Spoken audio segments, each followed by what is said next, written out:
Welcome back. Today, I want to talk about some of those single things that get said to you that really rock your world. Now, let's be honest here, as we always are. Sometimes it's not a 400-page book or a deep, soul searching weekend retreat that cracks your heart and your head wide open. Sometimes that's not what it takes for the light bulbs to go off and for your eyes to just become all of a sudden wide open. Sometimes it's just one single sentence, a phrase that is so true, so sharp, so clarifying that you feel like someone's just handed you the missing puzzle piece to your entire life. And let's be real, some of these one-liners, they deserve more than just a moment in a therapy session. They deserve to be worn on t-shirts and hoodies, to be plastered on, coffee mugs, maybe even embroidered on throw pillows.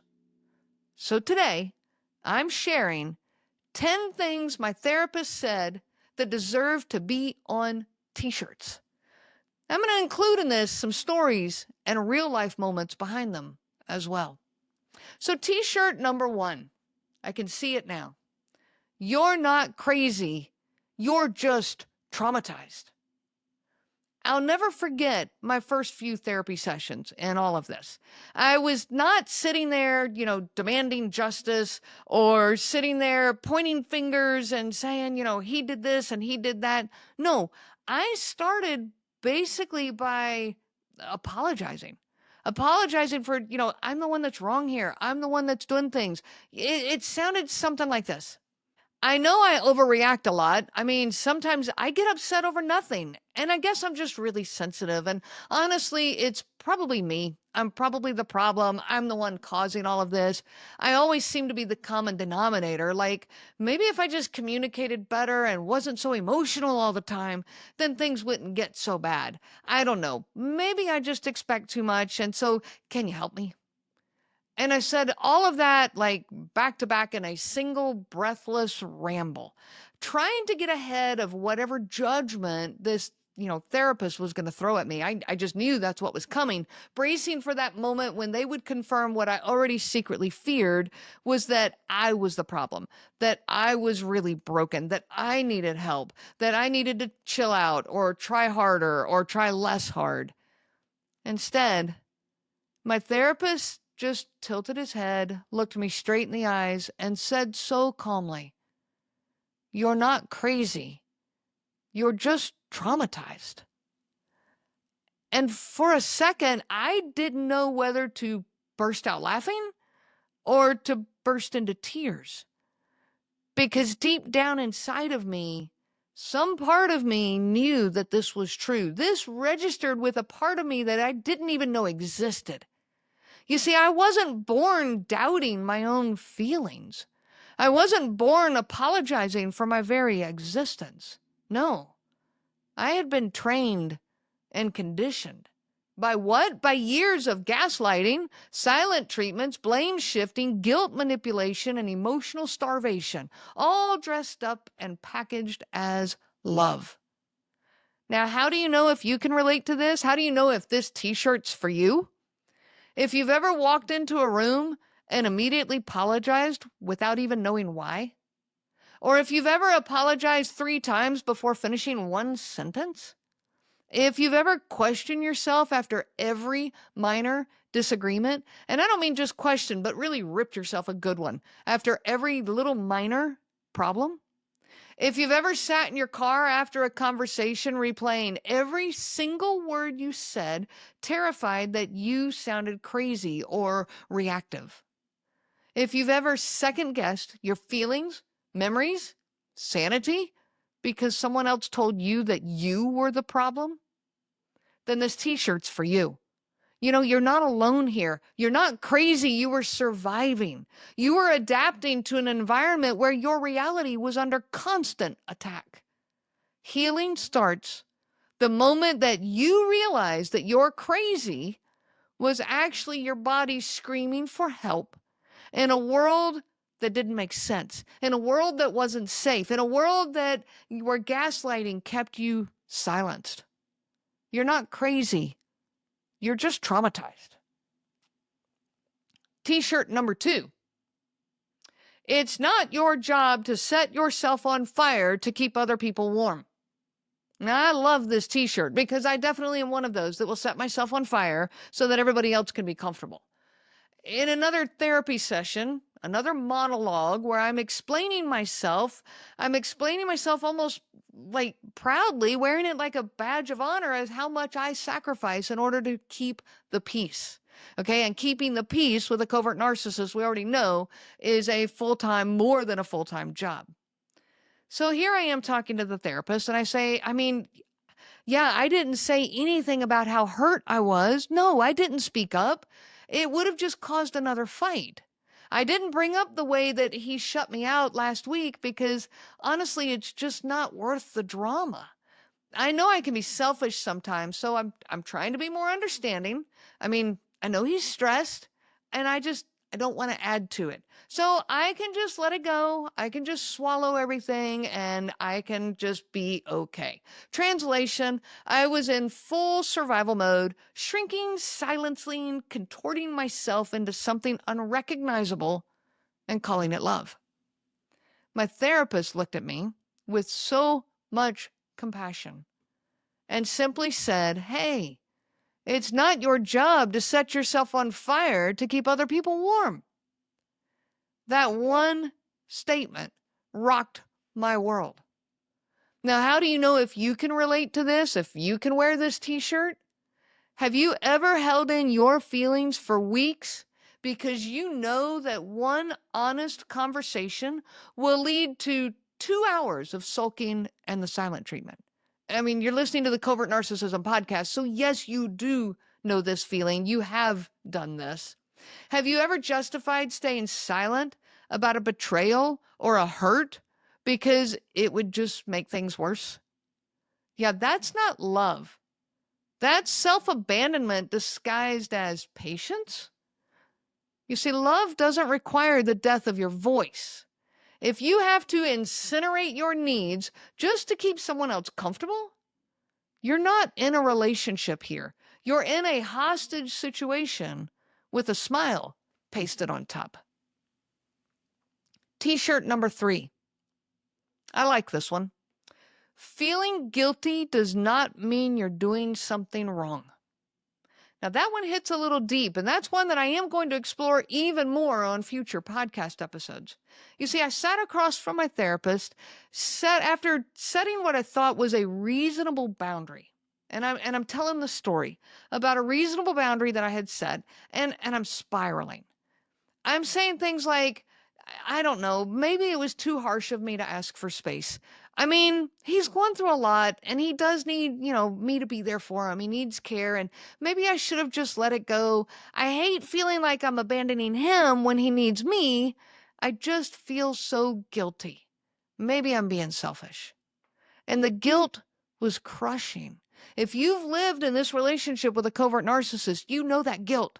It's crushing. Not because I did anything wrong, but because of years of manipulation that had trained me to associate self-care with selfishness. There is a difference here between self-care and selfishness. But in years of manipulation, we get trained that the two are the same. Self-care is selfish. My therapist paused, leaned in slightly, and said to me, feeling guilty does not mean that you're doing something wrong. So how do you know if this t-shirt's for you?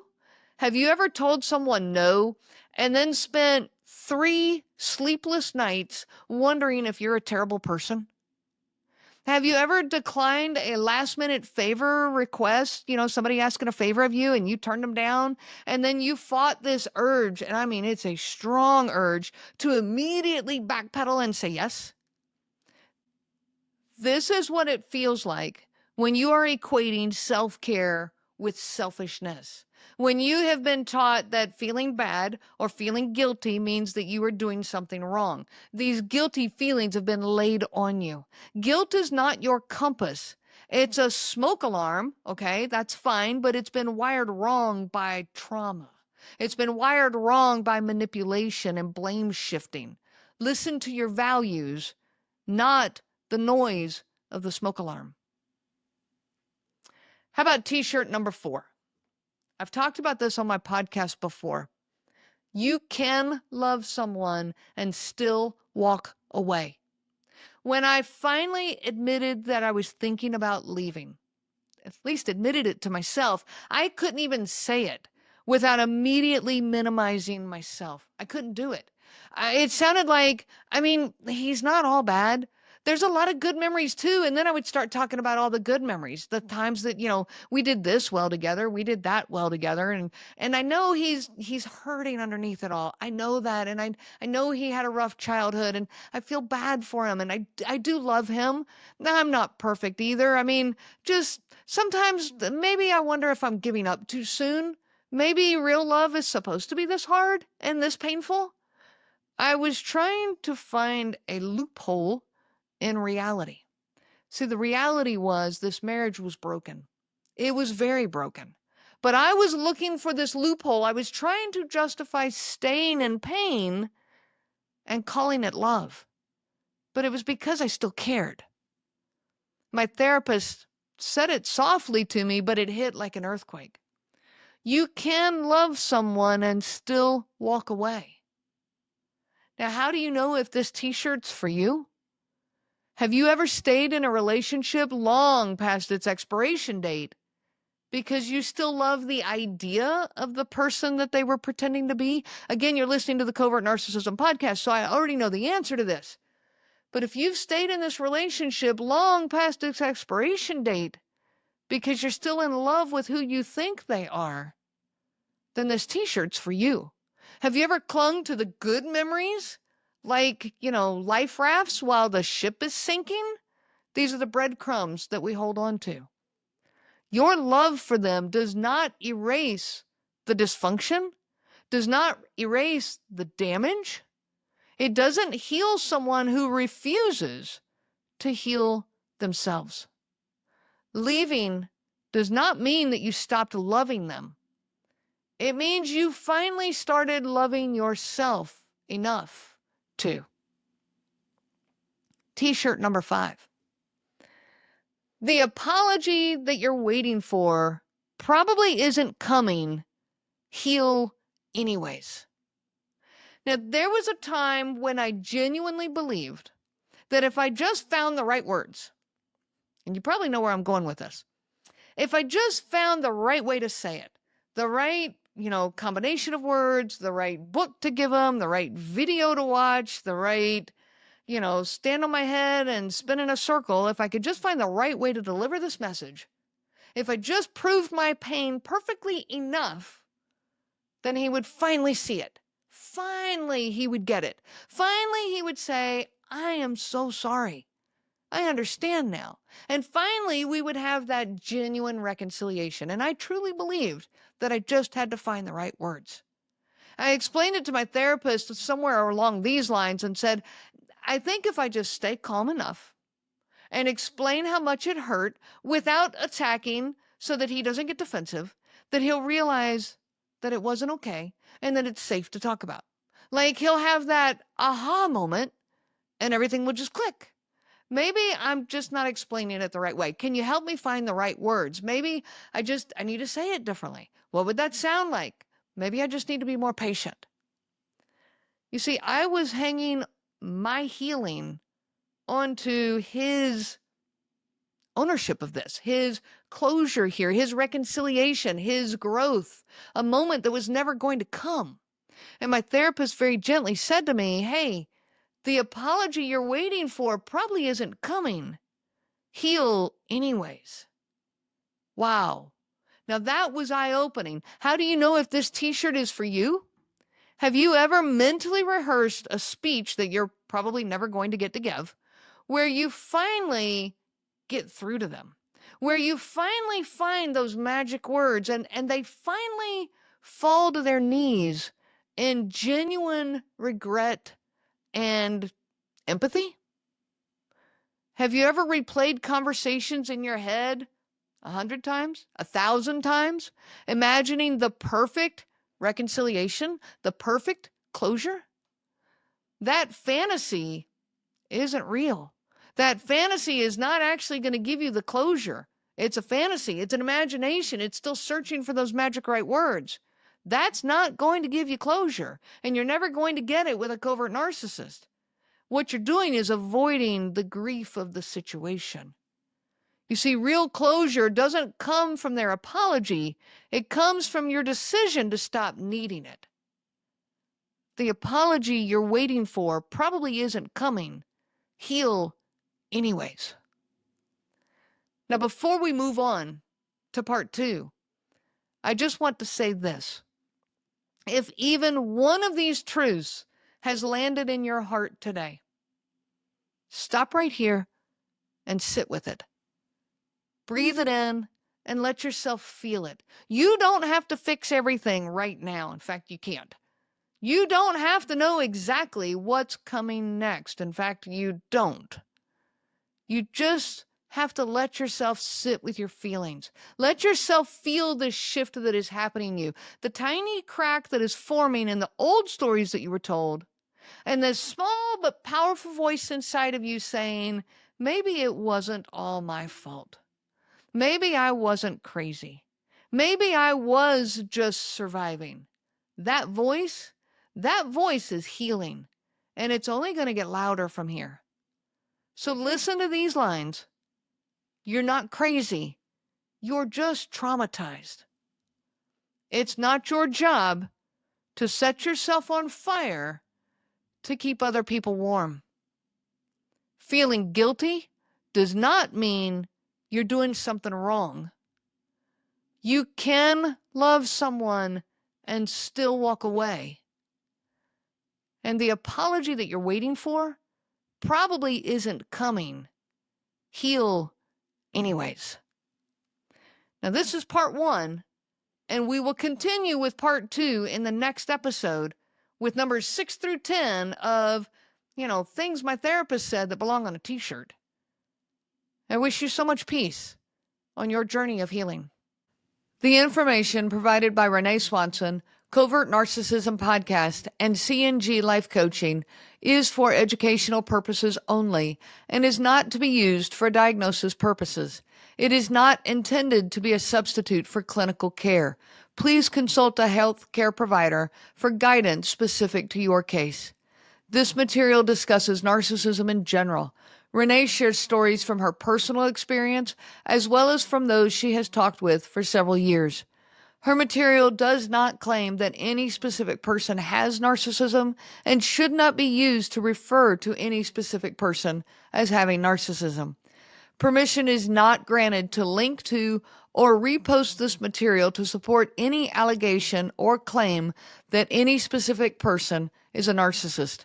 That would be an unauthorized misuse of the material and information provided.